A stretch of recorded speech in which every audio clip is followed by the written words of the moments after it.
Welcome to icon India. ఎవరైతే ఆంధ్రప్రదేశ్ తెలంగాణ నుంచి EO CDPO ఉద్యోగాల కోసం ప్రిపేర్ అవ్వాలనుకుంటున్నారో వారి కోసం ఐకాన్ ఇండియా లైవ్ బ్యాచ్ని ప్రారంభించింది. ఇది లాంగ్ టర్మ్ లైవ్ బ్యాచ్. ఇందులో పేపర్ 1 పేపర్ 2కి సంబంధించి మీకు లైవ్ క్లాసెస్ని అందించడం జరుగుతోంది. ఈ లైవ్ క్లాసెస్ మీరు మిస్ అయితే రికార్డెడ్లో కూడా ఎన్నిసార్లు అయినా చూసుకోవచ్చు. అలాగే ఇందులో మీకు స్టడీ మెటీరియల్స్ ఇస్తా ఉన్నాం. టాపిక్ వైజ్ ఎగ్జామ్స్ని కూడా అందించడం జరుగుతూ ఉంది. సో దీనికోసం మీరు ఐకాన్ ఇండియా యాప్ని డౌన్లోడ్ చేసుకుని మీ ప్రిపరేషన్ని వెంటనే మొదలు పెట్టండి. నోటిఫికేషన్ వచ్చిన తర్వాత చదువుదామనేటువంటి విధానం ఉంటే దాన్ని మార్చుకోండి. ప్రిపరేషన్ అనేది చాలా లాంగ్ టర్మ్లో ఉండాలి. ప్రతి అంశాన్ని నేర్చుకోవాలి. ప్రతి అంశాన్ని మనం అప్లికేషన్ మెథడ్లో క్వశ్చన్ ఇచ్చిన ఆన్సర్ చేసేలాగా ఉండాలి. సో దీనికి మీరు ఎంచుకోవాల్సినటువంటి విధానం లాంగ్ టర్మ్ ప్రిపరేషన్. సో దీనికోసమే మేము బ్యాచ్ ప్రారంభించడం జరిగింది. సో మనకి బేసిక్ సోషల్ ఇన్స్టిట్యూషన్స్ అనేటువంటి లెసన్ అనేది పేపర్ 2లో ఉంటుంది. సో మరి ఈ యూనిట్కి సంబంధించి కుటుంబం, ఫ్యామిలీ అనేటువంటి లెసన్ని మనం నేర్చుకోవాల్సి ఉంటుంది. ఫ్యామిలీకి సంబంధించినటువంటి అంశాలలో వివిధ వ్యక్తులుగా ఉన్నటువంటి సామాజిక శాస్త్రవేత్తలు వారి పరిశోధనలు చేసి వెల్లడించినటువంటి అంశాలను మనం నేర్చుకోవడం ద్వారా ఎగ్జామినేషన్ పాయింట్ ఆఫ్ వ్యూలో క్వశ్చన్స్కి ఆన్సర్ చేయడానికి మనకు ఉపయోగపడుతూ ఉంటుంది. సో దీనికోసం అని చెప్పేసి మనం ఇక్కడ మాట్లాడాల్సినటువంటి అంశం ఏంటి అని అంటే కుటుంబం, ఫ్యామిలీ అని అంటున్నాం. ఈ ఫ్యామిలీకి సంబంధించి సొసైటీ అనేటువంటి పుస్తకాన్ని రాసినటువంటి రాబర్ట్ మోరిస్ మెకైవర్ గారు, ఆర్ఎం మెకైవర్ అని అంటాం. ఈయన సొసైటీ అనేటువంటి పుస్తకాన్ని రాశారు. ఈయన స్కాటిష్ అమెరికాకి సంబంధించినటువంటి అతను. సో ఈయన రాజకీయ శాస్త్రవేత్తగా ఉండడంతో పాటు ఆర్ఎం మెకైవర్ గారు సామాజిక శాస్త్రవేత్తగా కూడా కొనసాగారు. ఈయన కమ్యూనిటీ అనేటువంటి పుస్తకాన్ని రాశారు, మోడర్న్ స్టేట్స్ అనేటువంటి పుస్తకాన్ని రాశారు, అలాగే సొసైటీ అనేటువంటి పుస్తకాన్ని కూడా రాయడం జరిగింది. ఈ సొసైటీనే a text book of sociology అని చెప్పేసి పిలుస్తాం. ఈ సొసైటీ అనేటువంటి పుస్తకం ఆర్ఎం మెకైవర్ గారు రాసినటువంటి సొసైటీ అనేటువంటి పుస్తకాన్ని ఇక్కడ మనం ఎ టెక్స్ట్ బుక్ ఆఫ్ సోషియాలజీ అని చెప్పేసి పిలవడం జరుగుతూ ఉంది. ఎ టెక్స్ట్ బుక్ ఆఫ్ సోషియాలజీ దేనికి సంబంధించింది అని అంటే సొసైటీకి సంబంధించింది. ఈ సొసైటీ అనేటువంటి పుస్తకాన్ని రాసింది ఆర్ఎం మెకైవర్. ఇప్పుడు మనకు ఆర్ఎం మెకైవర్ ఎవరో తెలుసు.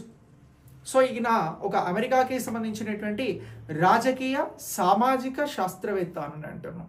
అంటే రాజకీయపరమైనటువంటి అంశాల మీద, సామాజికపరమైనటువంటి అంశాల మీద ఈయన స్టడీ చేసి కొన్ని అంశాలను వెల్లడించడం జరిగింది తన పుస్తకాల ద్వారా. అయితే ఈ సొసైటీ అనేటువంటి పుస్తకంలో ఏ టెక్స్ట్ బుక్ ఆఫ్ సోషియాలజీకి సంబంధించినటువంటి పుస్తకంలో ఫ్యామిలీ, కుటుంబానికి సంబంధించినటువంటి లక్షణాలను చెప్పడం జరిగింది.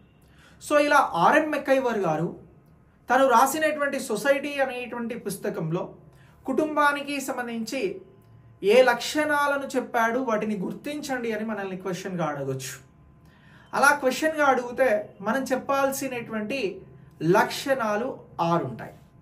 ఆ 6కి సంబంధించి ఒకటి ఏమని అంటున్నాము అని అంటే విశ్వవ్యాప్తమైనది అని అంటున్నాం, యూనివర్సల్ అని అంటున్నాం. మనం భారతదేశంలో ఉన్న మనం ప్రపంచంలో ఏ దేశం వెళ్ళినా, ఏ మూలకెళ్ళినా అక్కడ కుటుంబాలు ఉంటాయి. సో అంటే కుటుంబం అనేది విశ్వవ్యాప్తంగా ఉంది, కొనసాగుతూ ఉన్నది అని చెప్పేసి, యూనివర్సల్గా ఫ్యామిలీస్ అనేవి ఉన్నవి అని చెప్పేసి ఆర్ఎం మెకైవర్ గారు ఒక లక్షణంని చెప్పడం జరిగింది. రెండో లక్షణం ఏం చెప్పారు అని అంటే పరిమిత ప్రమాణం ఉంటుంది అని అంటున్నాం. కుటుంబం అనేది చిన్నగా ఉండొచ్చు, కొంచెం పెద్దగా ఉండొచ్చు, ఇంకొంచెం పెద్దగా ఉండొచ్చు. అంటే దీనికి ఒక పరిమిత ప్రమాణం అనేది ఉంటుంది. సో దీన్నే మనం లిమిటెడ్ స్టాండర్డ్స్ అని అంటున్నాం. సో కుటుంబం లిమిటెడ్ స్టాండర్డ్స్లో ఉంటుంది. ఇది సామాజిక సంస్థలతో ఇతర వాటితో పోల్చినప్పుడు పరిమిత ప్రమాణంగా కనబడుతుంది. కుటుంబం అనేటువంటి అంశాన్ని మనం మరొక లక్షణంగా ఆర్ఎం మెకైవర్ చెప్పిన లక్షణంగా గుర్తించాలి. మూడవ అంశం ఏం చెప్పారు? కుటుంబ సభ్యులకి బాధ్యతలు ఉంటవి అని చెప్పారు. ఓకే, సో ఇక్కడ రెస్పాన్సిబిలిటీస్ అని అంటున్నాం. ఇక్కడ ఫ్యామిలీ మెంబర్స్ ఎవరైతే ఉన్నారో ఆ ఫ్యామిలీ మెంబర్స్ వారందరూ కూడా వారు చేయాల్సినటువంటి పనులకి సంబంధించి బాధ్యత వహిస్తారు.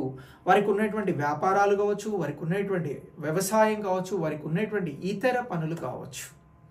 సో అందులో వారు రెస్పాన్సిబిలిటీతో కొనసాగుతారు, బాధ్యతాయుతంగా ఉంటారు. అలా ఉండడం వల్లనే కుటుంబం అనేది ముందుకు సాగుతుంది, లేకపోతే ఆ కుటుంబం విచ్ఛిన్నమవుతుంది. అది మనందరికీ తెలుసు. సో ఇలా బాధ్యతాయుతంగా మెదులుతారు అనేటువంటి అంశాన్ని చెప్పడం జరిగింది. నెక్స్ట్, కుటుంబం అనేది అధ్యయన కేంద్రంగా ఉంటుంది, స్టడీ సెంటర్గా కనబడుతుంది కుటుంబం.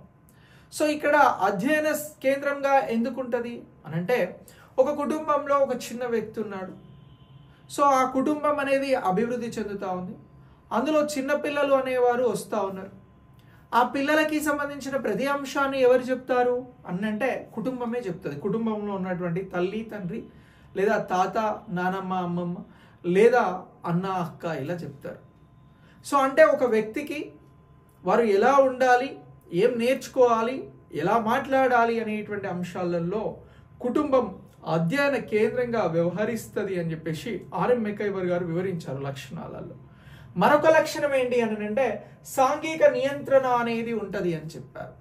కుటుంబానికి సంబంధించి సాంఘిక నియంత్రణ ఉంటుంది. అంటే సొసైటీ తోటి ఎలా బిహేవ్ చేయాలి, సొసైటీలో ఎలా ఉండాలి, నైతిక విలువలు ఎలా పాటించాలి, ఇలాంటి అన్ని అంశాలు కూడా మనకు కుటుంబం ద్వారానే తెలుస్తవి అనేటువంటి అంశాన్ని ఇక్కడ సోషల్ కంట్రోల్ పాయింట్ ఆఫ్ వ్యూలో చెప్పడం జరిగింది. ఇవి లేవు అనుకో సమాజానికి నష్టం జరుగుతుంది. దాన్ని కంట్రోల్ చేసే బాధ్యత ఇక్కడ ముందుగానే కుటుంబం తీసుకుంటుంది. ఒకవేళ సమ్ టైమ్స్ అవి కంట్రోల్ కాకుంటే మళ్ళీ కుటుంబమే తీసుకొని వాటిని కంట్రోల్ చేయాలి. నెక్స్ట్, దీని తర్వాత కుటుంబం అనేది శాశ్వతమైనది, ఇది పరివర్తన చెందుతుంది అని చెప్పారు. కుటుంబం అనేది వాస్తవంగా పర్మనెంట్గా ఉంటుంది, కానీ ఇది పరివర్తన చెందుతుంది అని చెప్పేసి ఆర్ఎం మెకైవర్ గారు చెప్పారు. ఎలా? కుటుంబాలు మనకంటే ముందున్నవి, మన ఫాదర్ కావచ్చు, వారి గ్రాండ్ ఫాదర్స్ కావచ్చు, వారి గ్రాండ్ ఫాదర్స్ కావచ్చు, కుటుంబం ఉంది. కానీ ఆ కుటుంబాలలో వ్యక్తులు, వారి జీవన విధానము, వారు ఉండేటువంటి ప్లేసెస్ ఇవి మారుతూ ఉన్నాయి. అంటే ట్రాన్స్ఫర్మేషన్ జరుగుతూ ఉంది, పరివర్తన జరుగుతూ ఉంది అనేటువంటి అంశాన్ని ఇక్కడ మనం గుర్తించాల్సి ఉంటుంది. ఓకే, సో ఇలా కుటుంబాలకి సంబంధించినటువంటి అంశాలని, కుటుంబానికి సంబంధించినటువంటి లక్షణాలని మనకి ఆర్ఎం మెకైవర్ గారు వివరించడం జరిగింది. ఆర్ఎం మెకైవర్ గారి ప్రకారం కుటుంబ లక్షణాలను గుర్తించండి అని అంటే ఈ 6 అంశాలను గుర్తించినట్లయితే మీకు 1 మార్క్ వస్తుంది. సో ఇలాంటి కాంటెంట్తో ఈఓ సిడిపిఓకి సంబంధించి 2025 లైవ్ క్లాసెస్ని ప్రారంభించడం జరిగింది. ఈ లైవ్ క్లాసెస్లో మీరు కూడా అడ్మిషన్ తీసుకోవచ్చు. మీకు పేపర్ 1, పేపర్ 2 లైవ్ క్లాసెస్ ద్వారా బోధించడం జరుగుతుంది. లైవ్ మిస్ అయితే రికార్డెడ్లో మీరు చూసుకోవచ్చు. ఈ కోర్స్ యాక్టివేషన్ అనేది మీకు నెక్స్ట్ నోటిఫికేషన్స్ వచ్చి ఎగ్జామ్స్ ఫినిష్ అయ్యేంత వరకే ఉంటుంది. ఇందులోనే మెటీరియల్స్ అండ్ ఎగ్జామ్స్ ఉంటాయి, ప్రాక్టీస్ ఎగ్జామ్స్. సో దీనికోసం యాప్ డౌన్లోడ్ చేయండి, రిజిస్టర్ చేసుకోండి. మీరు తప్పకుండా మీ విజయానికి ఇప్పుడే మీ ప్రయాణాన్ని ప్రారంభించండి. Thanks for watching. నెక్స్ట్ వీడియోలో మళ్ళీ కలుద్దాం.